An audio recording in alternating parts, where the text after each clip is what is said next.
Hey everyone, welcome to the show. It's Thursday, December 11th, and this is the latest edition of Nick Valencia Live. I'm your host, Nick Valencia, the founder of this here. We usually start the shows with a bit of the news that we've been breaking, things that we've been talking about, stuff that we've been posting on social media, but I was feeling a little sentimental today. I know a lot of you guys know this, but I have been sober for almost 4 years now.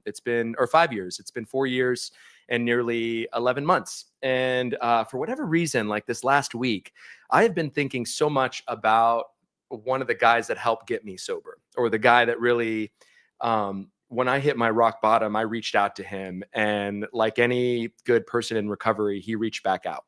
And we met at Taco Mac. For those of you guys that are watching in Atlanta or in the South, you know exactly what Taco Mac is. And we sat there and he gave me the blueprint for staying sober. Unfortunately, Matt couldn't follow that same blueprint. And while I was gaining days, weeks, and months of sobriety, he kept going out and kept relapsing. And it culminated, unfortunately, with his very early death and premature death due to alcoholism. He was just 39 years old. And I think about Matt a lot simply because he helped save my life. And we say in the program that you're either a good example or a horrible reminder. And he was both. And for, I said, whatever reason, I've been thinking about him a lot. Matt used to joke, and he was like a prankster, practical joker. And so he would walk around with these little tiny hands all the time. And when you went to go shake his hand, he would put his little tiny hands out. So at his funeral, he gave out a bunch of these tiny hands. His family did. And I have been finding these all around the house. I think we have multiple of them. I think there's 2. That's what my wife and I concluded. So it makes sense why we're finding them everywhere. But they're in the car. They were just on the bathroom sink. This was just on the bathroom sink. And I wanted to talk and just sort of get a little vulnerable here with you guys. That's, I think, part of this new space that we're in. Being in new media, we could talk about whatever we want to talk about. We could talk about what's ever on our mind. And the last 5 years have been such a journey for me going through sobriety. And it's been even a bigger journey in the last 6 months after I left CNN.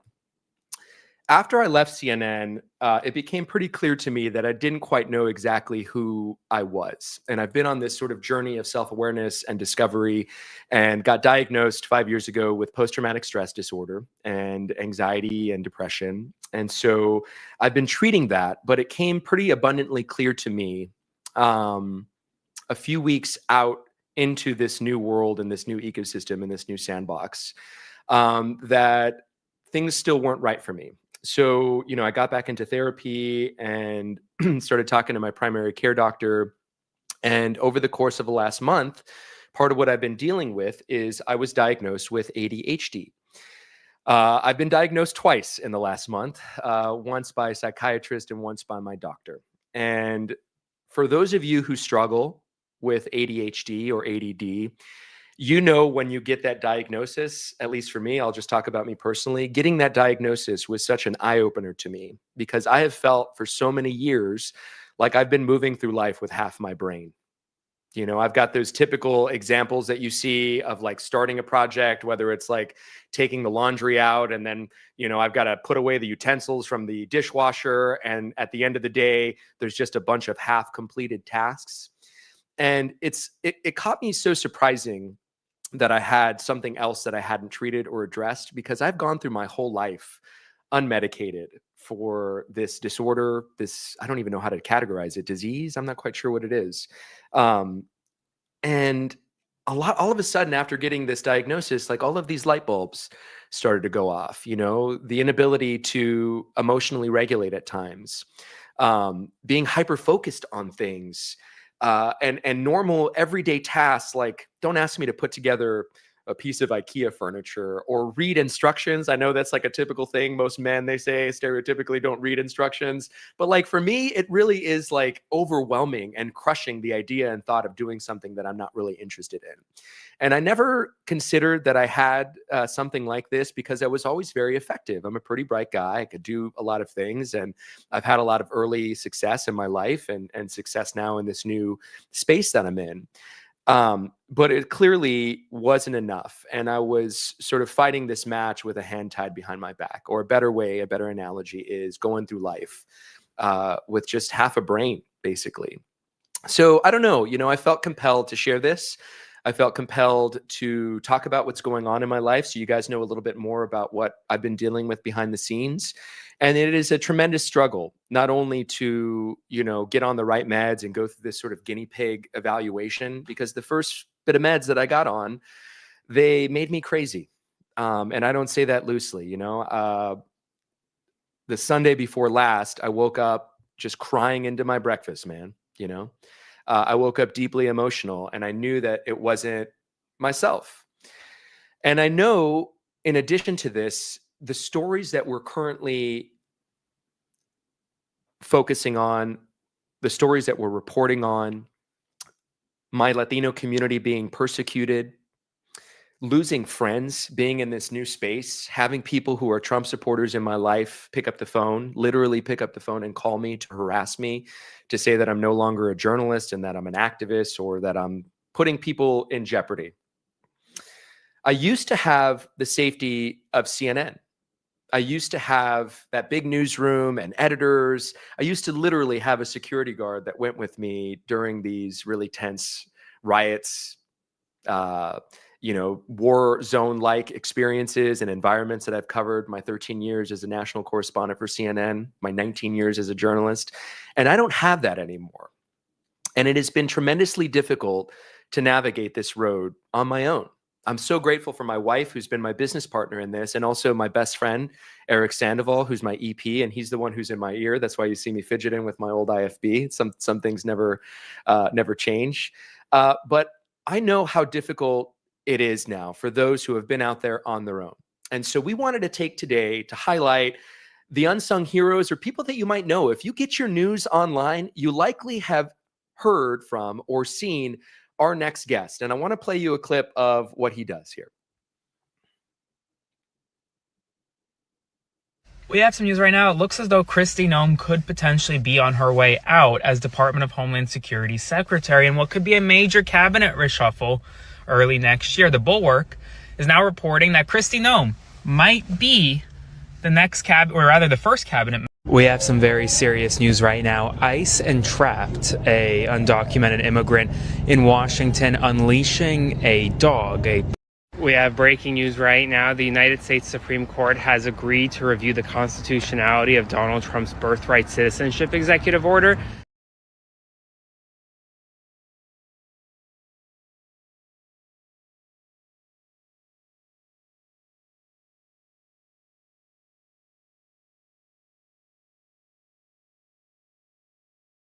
Let's unmute that. There we go. We're back live. We're working through this with a new microphone. Aaron Parnas, he had a profile done on him with the Rolling Stone. One of my favorite things, they had this box of him and all the clips that he's done. Aaron Parnas, he joins us now live, and Nick Valencia live. Thank you so much for joining us, man. I really appreciate you coming on our show. Yeah, thanks for having me. Super excited for this. Oh my gosh, me too. Me too, man. I want to start just by giving you your flowers. I first heard about you earlier this year in March. Somebody, I was already sort of seeing how the new media landscape was forming or had formed already, in part because of people like you. And then someone's like, do you know Aaron Parnas? He is giving the news. And I'm like, who's Aaron Parnas? I don't know who this is. And then I saw what you were doing, and it was nothing like I'd ever seen before. So I just want to start by saying you are a pioneer in what you're doing. You are the blueprint. And I told you at the Pew Research Center, you're the blueprint. And so I'm really excited about learning from you today. And I want to start just by asking you, what is a day in the life like for you? It depends on the day, honestly. So, I wake up every morning by 7:30 in the morning. I try to get out of bed by 8:15, but every morning I wake up to about 10,000 notifications because I have the notifications of every member of Congress, every world leader on Twitter and Truth Social. And I'm constantly going through them. I also go through all the press releases issued by federal agencies and congressional offices overnight. It takes about 30 minutes every morning in bed. I'm just scrolling and seeing okay, what shit show happened while I was asleep? And then I usually record my first Substack YouTube by 9:30 a.m. every morning. And then I'm between 9:30 and I would say 2 p.m., 3 p.m., I'm at my desk, just constantly monitoring the news and monitoring C-SPAN and monitoring my email inbox for tips, just a one-man newsroom. Go to the gym for an hour every day around 3 p.m. before it gets crazy. And then I'm working all night until I go to bed. And that's every single day. including weekends. Like, it doesn't stop unless I like go hang out with friends sometimes, and then I'll just Okay, take so my you have a life outside of this. There is a yeah. personal life to I Aaron. have I have a great wife who hates that I work so much. I have awesome friends, but I mean I work when I'm out. Like I'll bring my like we're going to dinner tonight. I'm gonna bring my computer in case something happens. So You're never a few minutes from or a few seconds from a phone or from being able correct. to go live. Do you get pressure to, or is the pressure on yourself to constantly deliver? Because one of the tips that you gave me when we were in DC was Yeah. that you just have to continuously and constantly be out there and continue to post.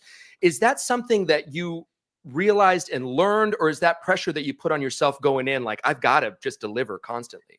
It's both. I think I have this pressure on myself that I always have to deliver just because I feel like I have a responsibility to people who watch me. Because there are plenty of people who'll tell me every day, I don't watch the news, I watch you.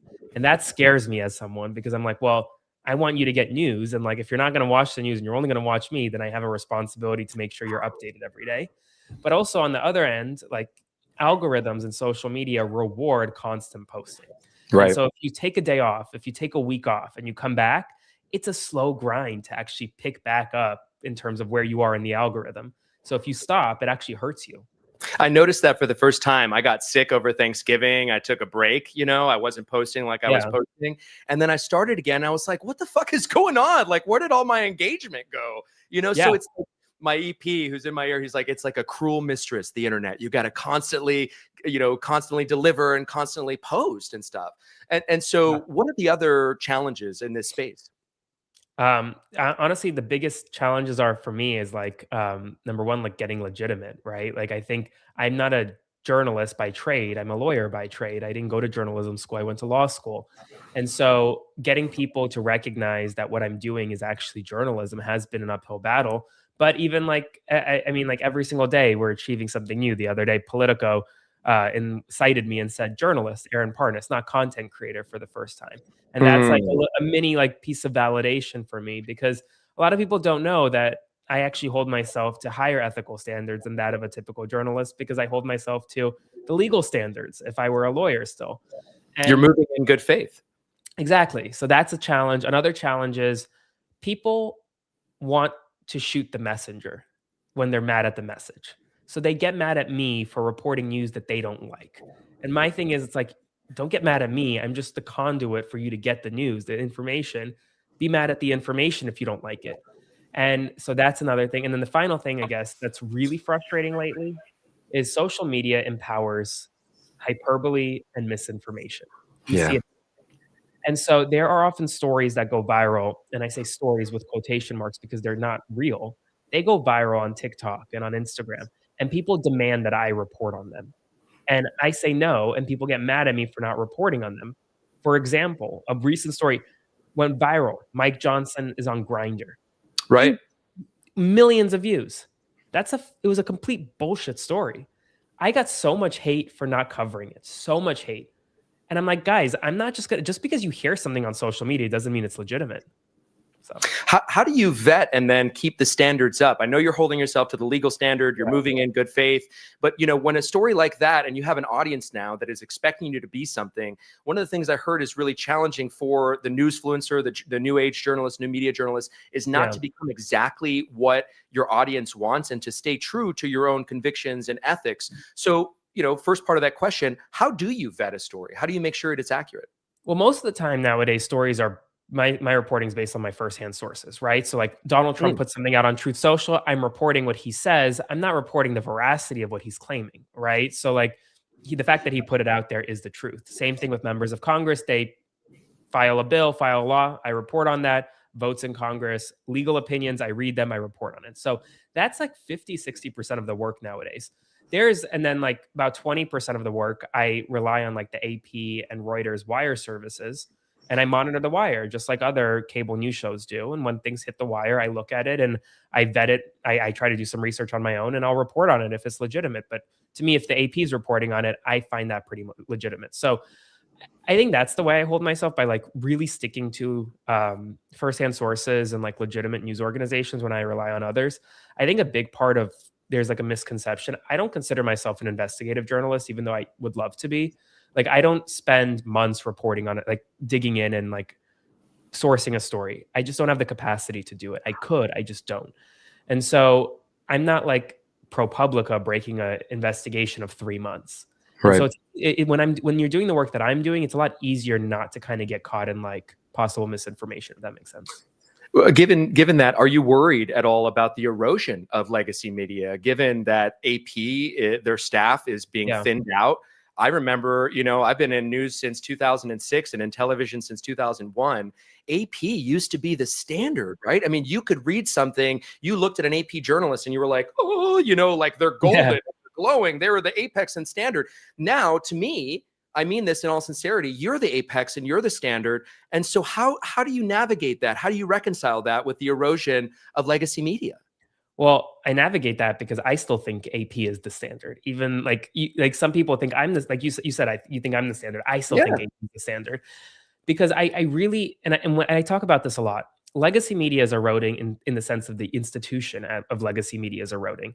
But the individual journalists working at these corporations, they do great work. I never Yes. like, for example, the Washington Post. I hate that the Post is owned by Jeff Bezos, where the op-ed section has completely fallen off, in my opinion. I mean, it's become a really bad kind of news organization. But there are individual journalists in the Washington Post that do fantastic reporting, and I continue to uplift their work. So And that's so it's the institution that's been corrupted, not the actual members of that institution. exactly, and that's kind of the, I guess, dichotomy that I draw when I talk about the erosion of legacy media. Do you see a world where these legacy media organizations shutter their doors and now they're just relying on people like you and me? Or what do you think? No, I actually, people have asked me this, and I think 50 years down the line, you'll see New York Times, Wall Street Journal, WAPA will all still exist. Mhm. It'll all still exist What because about when you cable news, though? What about cable CNN? What about Fox News? will still exist, and I'll tell you why. Because when war breaks out in Ukraine, where do people go? They go to CNN, right? Yeah. Like they automatically will go to CNN. If war broke out in Venezuela today, yes, some people will go directly to me, but still a majority of Americans, and myself included, would go to CNN. Mhm. Because Mhm. I know that they have folks on the ground. Like Clarissa Ward, for example, who else is going to go inside Syria, inside the former prison that was held by, like, that Assad held his opponents in? No one. Yeah. I'm not going there. I haven't been given access. And so that type of reporting, you're only going to get from those major companies. Do you see yourself evolving into more of a street level journalist at all? Where do you see yourself taking this? Potentially. I mean, I think that if I get the apparatus kind of behind me and someone says, you know what, like, I'll take you to North Korea tomorrow, for example, and we're going to go in and we're going to interview North Korean residents, show people what it's actually like in North Korea. I'll be on the first flight to North Korea. But I'm not just going to do things like kind of on my own, because a lot of this is I don't know what I don't know. I don't want to jump into something and get myself in trouble or spread misinformation unknowingly. So if CNN came to me tomorrow and was like, "Hey, we want to do this project with you. Let's work together," in a heartbeat. In a heartbeat. So I get this question a lot too, is that, I was on NPR a couple of months ago and somebody called in and they were saying, what do I tell my kids now that want to go to journalism school? Do I tell them now to take the path of an Aaron Parnas, a Nick Valencia, Jim Acosta, who's on after you? Or do I tell them to go to journalism school? What would your advice be right now for a young person out there watching us who is interested in doing what we're doing or going into being a journalist? I think definitely go to school. I don't know that you need to go to journalism school. I think you go to school, whether it's getting a legal degree, an MBA, go get educated. I think getting Mhm. educated is important because, for example, being a lawyer, like, it helps with investigations, right? I learned how to talk in short, concise ways. I learned how to interview people well. You know how So to go to the clerk's office and pull a file exactly, or an indictment, something that a lot exactly. of journalists don't know how to do. Exactly. So I think going to school helps. I don't know that you need to go to journalism school, but going to some type of schooling helps. And then at the same time, recognize that you should also be building your own brand while you're going through school. So I actually have a cousin at USC's journalism school, and I tell him regularly, That's and my way. Sorry. yeah, no, but I tell him regularly, like, build your own brand while also building the brand of the institution that you're in. So Go ahead. I'm sorry. have your own TikTok account, have your own Instagram account. Don't be afraid to put yourself out there. Show people that you're willing to kind of be the front face, not just kind of the writer behind the desk. Are college classes now? I mean, I know I teach journalism class to a lot of kids that are underserved, underprivileged. Yeah. There are ones in high school. There's a couple that are just post college. Are they, we teach about, new age journalists, they see what we're doing. Are colleges now teaching courses about what you're doing? Are they encouraging kids now to go down this route, or what do you know? I don't know that they're encouraging anyone, but they are teaching. I know for a fact that there's classes on social media journalism and like the future of journalism and what new media is. But I don't know that like the old guard of professors are ever saying like, "Hey, you should do that." What do you say? You talked a little bit about the criticism and people not thinking you're a journalist, which is, I mean, you're on this program because I think you're one of the best right Thank now. you. Um, what do you say to people that, because I heard this when I first found out about you, my peers, that you just regurgitate the news, that you're taking people from other legacy outlets and you're just saying what's already out there? I know that you have primary sources. I've seen Yeah. Representative Jasmine Crockett on your shows. I've seen others that you interview. But what's your response to people that have that perception of that we're just regurgitating the news? Yeah, I mean, listen, I think it's fair if you've only seen like 10 of my videos, you may think that, but people don't know the process that I kind of work by. They like when about 50% of my work is based on firsthand reporting in terms of like a tweet or a court case or whatever. I don't wait on the New York Times to read a court opinion, publish their article, and then read the New York Times and then talk about the court opinion. I can do that myself. And I think it's interesting. I think a lot of so-called newsfluencers or people who claim to be journalists online or reporting or regurgitating news, whatever it is, they're not lawyers. They're not as well educated as I am. I've spent 5 years practicing law. I clerked for a federal judge. Like, I've been to trial. I know how these things work. And so it's a very different kind of process for me versus just like a random person on the internet who's claiming they're breaking news when they're not. And that's what I lean on too. I leaned on the fundamentals of journalism. Look, this isn't to shit on legacy media or mainstream at all. I learned a lot of the fundamentals of journalism, which will never change: who, what, where, when, why, Yeah. how to make a good faith effort at giving somebody a response, using words like alleged, purported, Yeah. things that are qualifiers, and I use this going in, and it's really refreshing to hear you say, like, you approach it from that legal mentality, right? Like, because at the end of the day, I don't want to get sued.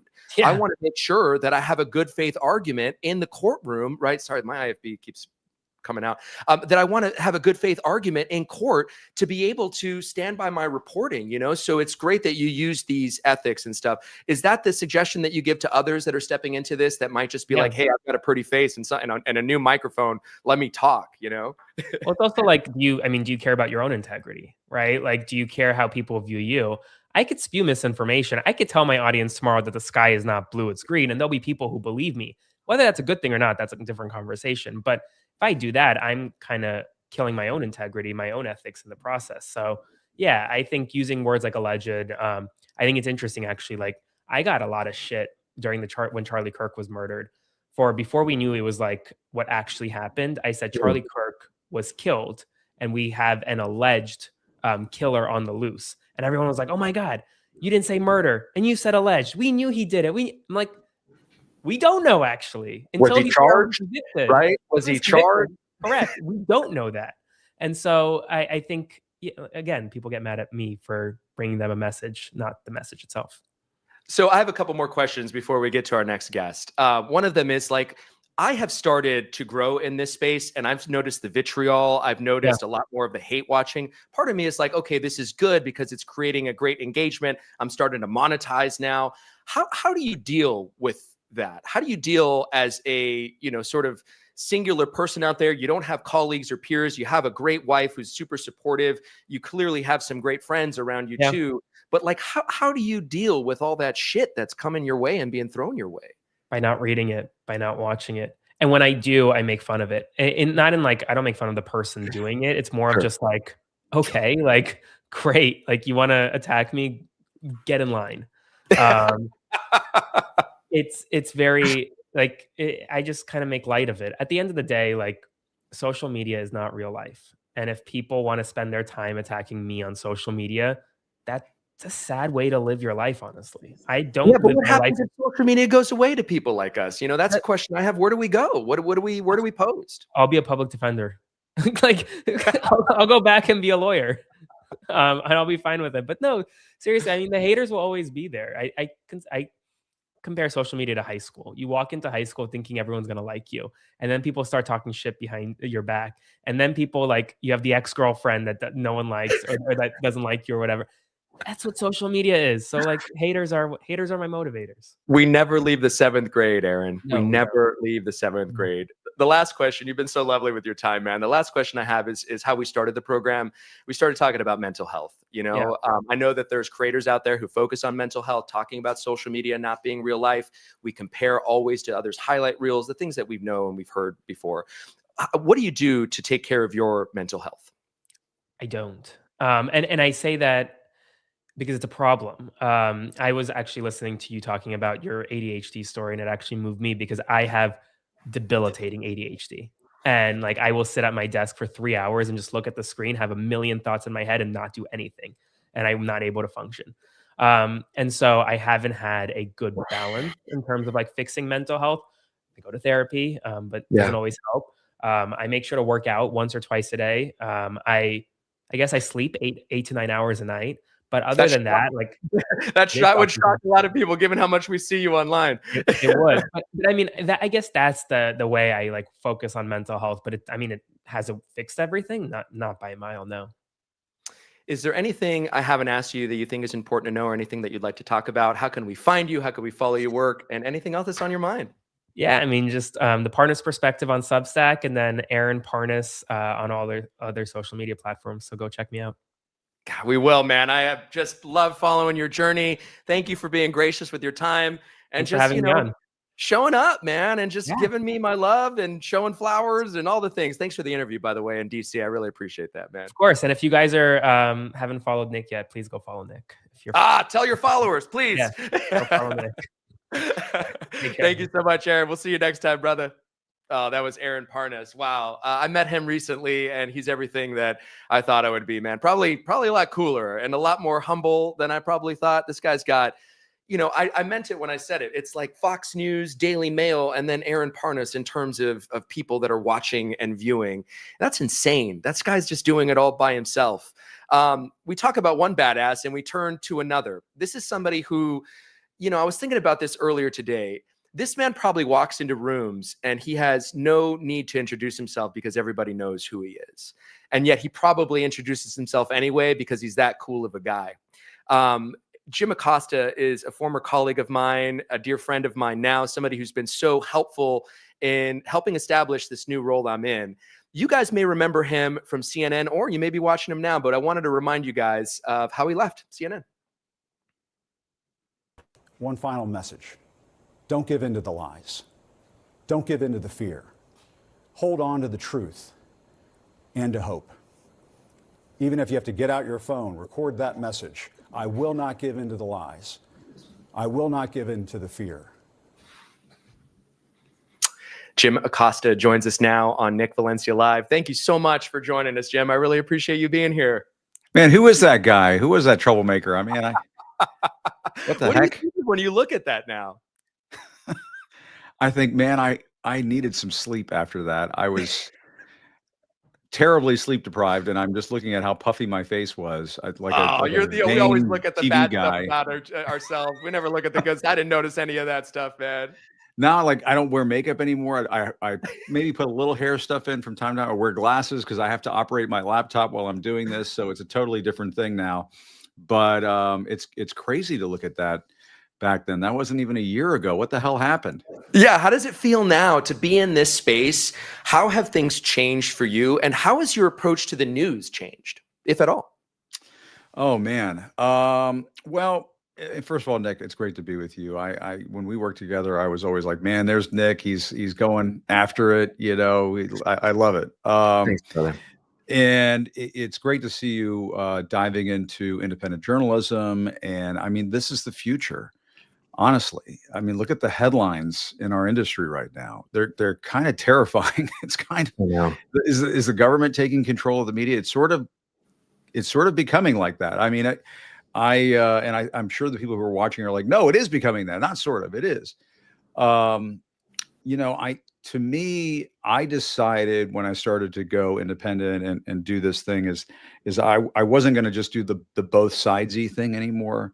Like one side says this, one side says that. I mean, I was doing less and less of that at the old place, But I really just decided I'm just going to that's just going to go out the window. Like we just need to stop doing that. Mhm. And, Joe Biden being old and maybe not running for president again, that's one thing, but it's not as bad as Donald Trump, doing what he's been doing, unleashing ICE on Latino communities across the country in really terrible ways. And I mean, among the laundry list of things that we've seen since he's come back into the White House.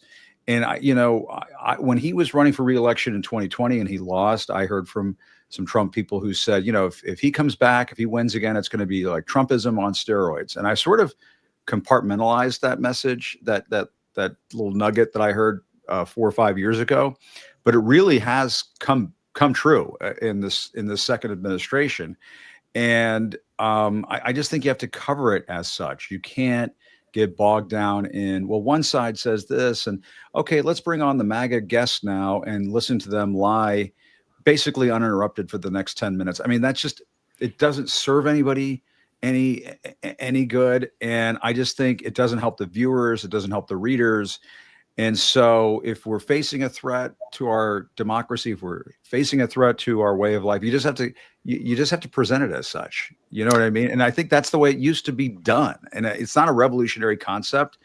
It's what, like, the Rathers and the Donaldsons and the Cronkites, and I'm not putting myself on that pedestal or anything like that, but that's the way it was, as Cronkite would. I mean, that's how they did it. You know what I mean? And that's why they were trusted. And the sort of baloney sandwich crap that we get now is it's just people can figure that out, that it just doesn't get the job done. People see right through it, that both sides Yeah. is, let's talk about the guy that says the sky is red and give him the equal amount of playing time rather than sticking our head out the window and seeing what the weather actually is when they're telling us, And so I ask you about objectivity. This leads me to that question. For me, I am clearly taking a stance on where I stand on the undocumented community. I think the conversation should be about amnesty. We shouldn't be considering people that have been in this country, moving in good faith, have put kids through college as criminals, right? That to me is a red line and a hill I'm willing to die on. Where do you stand on objectivity, and how? Because for me, I'll tell you, I think one of the great myths of journalism is that we are objective and that we are these robots, when we are all, built off our own personal experience, strength, and hope. And so I'd love to get your thoughts on objectivity and how you approach it now.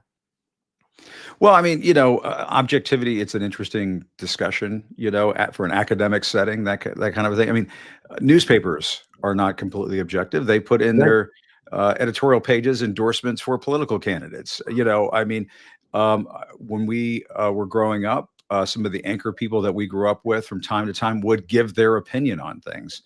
One of the examples, Vietnam, Murrow right? did That's advertising, Jennings exactly. did 9/11. That's right. These are some of the examples that I throw out too. And so it's not unusual. I mean, I think that when it comes to ICE and the mass deportation policy, I mean, I think we just have to describe it the way I mean, we don't all have to describe it the way I describe it, but I describe it as, I mean, to me, it's a war on Latino people. Yeah. And, just the other day, Stephen Miller was on Fox, and he was doing this appearance. Maybe you saw a clip of it where he said, well, if you take out immigration, school test scores go up. And if you take out immigration, this goes up and that goes. So he was not saying illegal immigration. He was just saying immigration. And so we all have to understand that when, they were during the campaign, they were saying, we're going after the gangbangers and the criminals and so on. That was a lie. Yeah. And I've argued that may be the biggest lie of the 2024 campaign, because of what we're going through right now. What they're doing is systematically trying to erase a community in this country. They don't have the manpower to do it. They don't have the brains, quite frankly, to do it. And so it's coming across in this very violent and ham-handed sort of way. But you have to call it out for what it is. And I mean, I say, when it's a matter of right versus wrong, there aren't two sides to a story. And I do think that that's very much the case. And you just have to call it out and be unafraid. And I know for guys like you and me, people have to understand at home, like for guys like you and me, Nick, it feels a little bit like an out of body experience. Sure. And sometimes when you're trying to get the words out, your brain, your network news, cable news brain is fighting against you, and it's saying, well, you should put that qualifying word in there, and you should fuzz it by saying this and that and the other thing. And so it may come out a little bit like mashed potatoes when it comes. I mean, I find this to be the case even now. And I know that I've got like 10 different voices from the old place rattling around in the back of my head saying, well, what about this? Or what about that? Or, and so on. And it does make it a little bit difficult. Whereas you have a lot of other people who have just gone right into independent journalism, maybe right out of college or, out of some different field. And they just go after it and they just let people have it. And so, and it can come out in a very sort of unvarnished, fearless way. And I think that's terrific too. So, I mean, this world that we've entered into, Nick, is going to keep flourishing. Like as somebody who's been in this business for a long time, one of the things that we know about the history of, mass communications, journalism, broadcast journalism, is that it evolves over time. I mean, the muckraking period, of the late 1930s, early 20th century, the way that newspapers have evolved in this country, the way local TV stations and radio stations have evolved in this country, the end of the fairness doctrine, what that did to talk radio, the explosion of the internet, and then social media. This is just constantly changing. And I think we're undergoing one of those changes right now, where independent journalism, independent media is really flourishing in a way that we're just in the middle of. How do you think you've been able to have the success that you've had, being the guy that was that legacy media anchor, that traditional successful name brand anchor chair name on the show, and then now you've pivoted, you still have your name on the show, but you're doing it much differently, but you're still finding success in a brand new ecosystem. How do you think you've been able to do that? Well, I got lucky in that, in a way. Yeah, no. I mean, no, in a way, because of the way, I transitioned to this new world, there was a lot of, a lot of eyeballs on how I made that transition, and that I think translated into, having some initial success that really, helped get things going.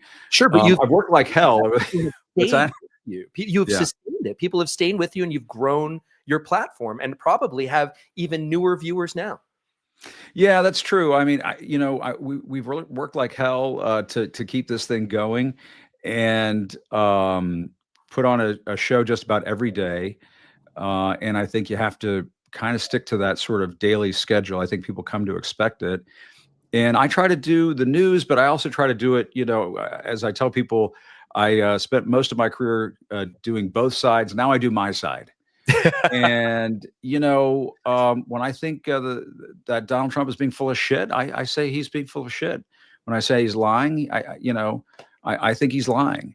And it's not done for clicks or, followers or subscribers or money or anything like that. I think we're in such a serious situation right now as a country and in the world in general, because I mean, without the United States, I mean, what the hell are we doing? What's going to happen? Yeah.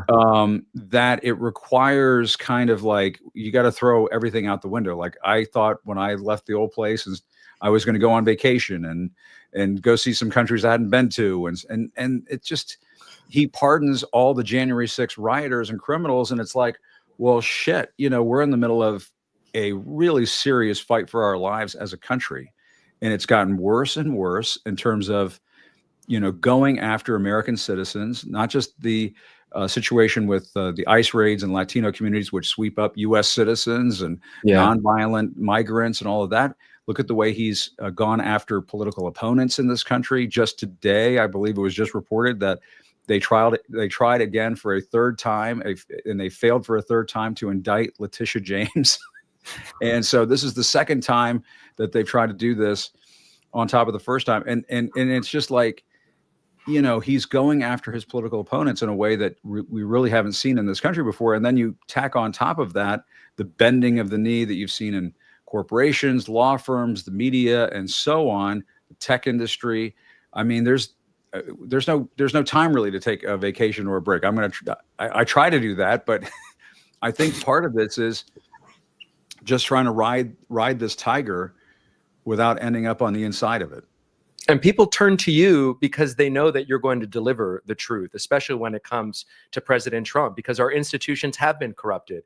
News companies stop showing the images or satellite images of the East Ballroom because somebody in the White House didn't like it. You know, those are things that are rumbling around that I hear. It makes me grateful to be in this space that I'm in now. When you used to be the chief, White House correspondent, you were in the White House press corps. What do you think of what you see now? You have like Matt Gaetz in there. You have Laura Loomer in there asking questions.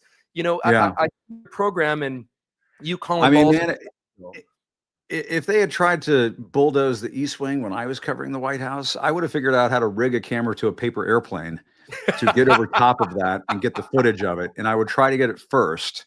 I would remote control that son of a gun over the wreckage of the East Wing to get the footage. I would have figured out come hell or high water, without the Secret Service throwing me in jail. And, now you have media companies participating as donors of the new ballroom. And you have tech companies becoming donors for the new ballroom.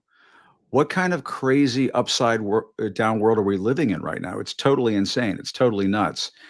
And, my sense of it is that we have a situation right now over at the White House where these major news organizations are afraid to hold his feet to the fire because they may have a merger deal that may go through that they've got to be careful of. They may want to be a part of the press pool and they're worrying about losing access as part of the press pool. They're worried that they can't get into the Oval Office or get called on. And look at what took place over at the Pentagon recently. All of those journalists in the Pentagon press corps said, "Oh, you're going to try to ram some crazy shit down our throats with all these restrictions? Screw you. Here's our press pass. We're walking out." That was one of the best moments for American journalism that I've seen in a really long time. Amen. And then on top of that, some great reporters in the Pentagon press corps continue to do great stories like the one on the Venezuelan boat strike.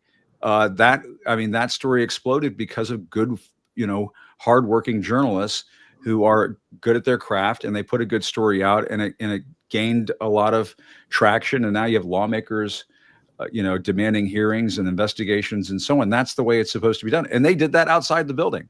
So folks need to understand, like, they took my press pass back in 2018. We got it back.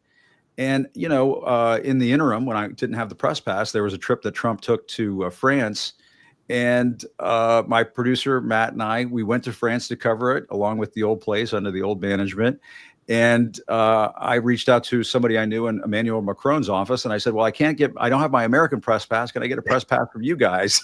And they said, sure, we'll send it to your hotel room. Or I think Matt ran down to the somewhere and, got it at a cafe. They met him at a cafe. I don't know how it happened, but Matt comes back. He's like, here's your French press pass. And we figured out a way to do it. We figured out a way to cover it. And so let them throw you out. Let them kick you out. I mean, that's the way it should be done. That's how you earn your stripes. That's how you get a notch on your belt. You don't get it by, oh, can I please have access to the Oval Office? Can I please have access to Air Force One? I'll be a good little boy. You can call me Piggy as much as you'd like. Please call me Piggy. Just let me have a question.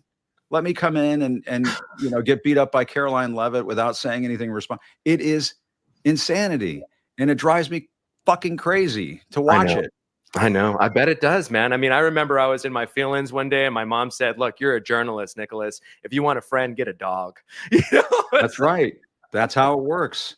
Honestly, if you want to be liked, go be a veterinarian. I tell people, and this is not that line of work, but people do like you if you do your damn job right, Amen. And I just don't get it. How would anybody's mother tell them in terms of what to do when a bully picks on you? Stand up to the bully. Punch him in the mouth. Up to the bully will keep picking on you. It's really kind of simple. I don't know why people haven't figured this out. I look to you for so much, man. I watch you even when we're not talking, just to get a sense of, where do I take this thing? And so while I have you here, Jim, I would love for just if you could give me some advice about, where I take this and where I can expand and grow. And, anyone else that's looking at this and looking at getting into new media and independent media. I think you just have to keep at it. And I think that, I've looked at some of the work you've done on immigration, a lot of the work that you've done on immigration. To me, it's that old expression about write what you know. And I think that it's an excellent window into what's happening in American society right now. I mean, we're supposed to be a nation of immigrants. And there was some cuckoo head over at DHS the other day who said, "We're not a nation of immigrants." He put that on an Instagram video. I'm like, what the hell's going on? I think to me, it's a target-rich environment in terms of coverage. And I think what you've been doing is great. I would just say, keep doing what you're doing. It will continue to grow as it has. I've noticed your Instagram following has really gone up in the last few months. And sometimes it's these different platforms grow at different rates. I've noticed, I sort of did not pay attention at all to YouTube until the summer. And somebody was like, "Well, are you going to do anything with that?" I was like, and I looked at it, I was like, "Oh, well, shit, I should." And then you read these stories. It's the most watched thing in the world. I was like, "Oh God, I should have been doing this from the beginning." And so some of this is, I tell people about journalists, it's we're not very good business people. And so we are now. We've got to be. We're small business. We've got to be. I wish I had taken some business classes in college or economics or something. I mean, I'm just like, how do you do this? And, how do you pay for that? And, I have to keep my receipts and think, it's a crazy direction that we're all going, but it's a necessary one. And I think to me, Nick, I would just keep at it, man. Throw yourself into it and don't stop and don't let up, because, I occasionally talk to Latino groups. I recently talked to the folks at the NHJ. I went back to my alma mater, JMU, and talked to some Latino students and some Latino young people from the area of the Shenandoah Valley of Virginia, which is where the university is. And there's a lot of agricultural workers there, a lot of Latino people there, many of whom live in the shadows, worried about ICE. I had people come up to me after this event and tell me how worried they are about their personal situation. They're worried about their families and so on. And what I try to tell people when I speak to these groups, and I'll say it here, is your last name is a beautiful thing. The color of your skin is a beautiful thing. Where you come from is a beautiful thing. Don't let these sadistic white nationalist assholes take your humanity away from you. Don't let them devalue who you are in your mind, because that's how they win. They win if you think less of yourself than who you are. If you think of yourself as less human than somebody with a European sounding last name, with white skin and so on. That's not who we are as a country. And if we keep standing up for those ideals, stand firm, stand tall, don't back down, don't bend the knee, I'm telling you, they're just gonna have to go away. they're not gonna be able to stand up to it if we all do this together. I really, truly feel like that is the case. And I don't care if people say, "Oh, that's opinionated," or "You're biased," or "You're a hater," or "You have Trump derangement syndrome." You just have to not care about any of that. And you just have to continue to call it out. If they're going to be inhumane, you have to say what you're doing is inhumane. You're not treating these people like human beings. And so to me, it's just continue to just tell it like it is, honestly, and don't stop. Pues con mi apellido de Valencia, tu apellido de Acosta. Thank you. There you go. Man, two Latinos doing it in new media. God bless you, Jim Acosta, man. People don't even know how awesome you have been to me, man. You and Matt. Anytime. I wish I could do more. I feel like, I wish I could do more, and I will do more. So don't worry. We heard it all here. You heard it. And hold me to it. Hey, Jim, we know you got a show after my show. That's right. Go watch Jim's show, 4 p.m. Jim Acosta, the Jim Acosta Show. He's got it on Substack. Lots of viewers. Thank you so much again, Jim. I really appreciate you taking the time with us. You got it, Nick. See you next time. That was Jim Acosta, a mentor of mine in this new media world. What a mentor to have. And I really mean that. Shout out to Jim Acosta. Shout out to Matt Hoy. one of the reasons why you see this in the, with the graphics and the great system that we have here is because it was donated to us. That's something that Jim is never going to say. But the reason that we have this kind of quality is because he was like, hey, let me help a brother out, man. I see you doing it. I want to be there in your corner. And so God bless people like Jim Acosta, people like Aaron Parnas for believing in us and for setting the blueprint. Like we said at the start of the show, if you get your news online, you have likely seen those two guests there. You probably are about to tune into Jim Acosta's show right after mine, if you know any better. Thank you guys again for a wonderful conversation on new media. We hope you got a lot out of it. We're going to continue to dig down and say a lot about a little. We are not a one-trick pony, and if you think we are, well, it's because we are focusing on an issue that matters to us and one that not a lot of people are focusing on the way that we are. Immigration is something that comes up and gets skimmed past. And when I got into it, talking about it 20 years ago, it was more common for somebody in Connecticut or New York to be talking about what was going on the border without actually having been there. And we have the authority to speak on this. I lived in El Paso for 7 weeks during family separation, coming back on the weekends to mow the lawn to help out my then pregnant wife. I've broken stories and seen the kids in cages. I've been into these Border Patrol facilities. I've talked to primary sources in DHS, people who are good guys in bad places. That's how they characterize themselves. And we're going to continue, like Jim Acosta says, we're going to continue to drill down on this, because that is what being a journalist is all about. This is about an act of service and about serving our community and serving every single one of you guys who believes in us. Thank you as always for watching, for helping us make truth go viral. And as always, keep shaking that damn table. As always, have a great day on purpose.